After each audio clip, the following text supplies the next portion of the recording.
안녕하십니까?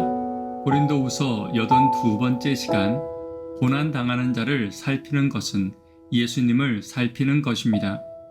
고난당하는 자를 살피는 것은 예수님을 살피는 것입니다. 라는 제목으로 하나님 말씀 증거하도록 하겠습니다. 본문의 말씀 고린도후서 11장 24절부터 있는 말씀 함께 읽습니다. 유대인들에게 40에 하나 감한 매를 5번 맞았으며 3번 태장으로 맞고 1번 돌로 맞고 3번 파선하는데 일주야를 기품에서 지냈으며 여러 번 여행에 강의 위험과 강도의 위험과 동족의 위험과 이방인의 위험과 시내의 위험과 광야의 위험과 바다의 위험과 거짓 형제 중에 위험을 당하고 또 수고하며 애쓰고 여러 번 자지 못하고 줄이며 목마르고 여러 번 굶고 춥고 헐벗어노라. 복음에는 반드시 악한 마귀의 방해가 있습니다. 오늘은 바울이 당한 고난을 살피며 우리가 서로의 신앙과 성도들의 삶을 위해 서로가 서로의 고난을 알고 기도하기를 결심하는 시간이 되기를 간절히 바랍니다. 첫 번째로 교회 안에 핍박이 있습니다. 24절입니다. 유대인들에게 40에 하나 감한 매를 5번 맞았으며, 당연히 나를 지지해야 할 사람들이 있다면 교회 안에 있는 성도들입니다. 그러나 악한 마귀는 그들 가운데 있는 시기심과 질투 그리고 이기심을 이용하여 성도들 안에서 성도를 핍박할 때가 있습니다. 이 일로 인해 성도들은 서로를 원망하게 만들고 복음을 위한 나의 헌신을 사라지게 만드는 것이 악한 마귀의 목적입니다. 이러한 일이 교회를 괴롭게 하지 않도록, 또한 복음의 일꾼들을 괴롭게 하지 않도록, 또 내가 성도를 괴롭게 하는 일에 참여하지 않기를 위해 간절히 기도하고 성령의 지혜를 구하는 저와 여러분 되기를 간절히 바랍니다. 두 번째로 억울함과 환경적인 핍박이 있습니다. 25절입니다. 3번 태장으로 맞고 1번 돌로 맞고 3번 파선하는데 일주일을 기품에서 지냈으며. 25절의 바울은 로마 시민이면서도 억울하게 매맞은 경험과 배가 난파되는 3번의 경험과 그리고 난파의 경험 가운데 일주일을 바다에서 표류했던 경험들을 이야기하고 있습니다.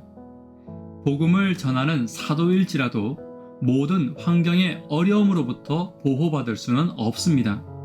죄의 세상을 살아가며 우리는 하나님의 섭리와 이끄심을 모두 이해할 수는 없다는 것입니다. 때때로 내가 이해하지 못하는 환경적인 것들과 핍박들을 모두 이해하려고 해서는 안 됩니다.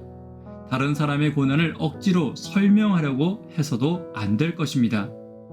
그렇지만 이 가운데 하나님의 함께하심과 또 결코 나를 홀로 두지 않는 하나님의 사랑을 기억하고 새기며 서로를 격려하는 저와 여러분 되기를 간절히 바랍니다.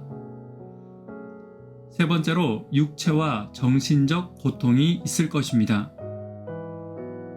특별히 26절은 바울이 복음을 전했기 때문에, 그리고 그리스도를 개인의 구주로 받아들였기 때문에 받은 광범위한 고난들을 말하고 있습니다. 어쩌면 우리는 그리스도를 믿지 않는다면, 또 믿을지라도 복음을 전하지 않는다면 많은 고난에서 제외될 수 있을 것입니다.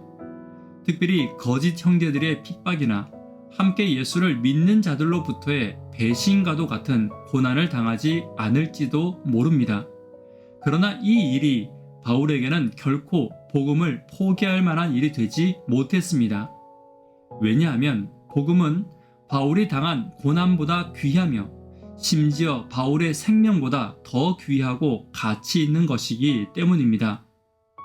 오늘 나에게 고난이 있을지라도 내가 전하고 내가 가진 복음의 가치를 잊지 않는 저와 여러분 되기를 간절히 바랍니다.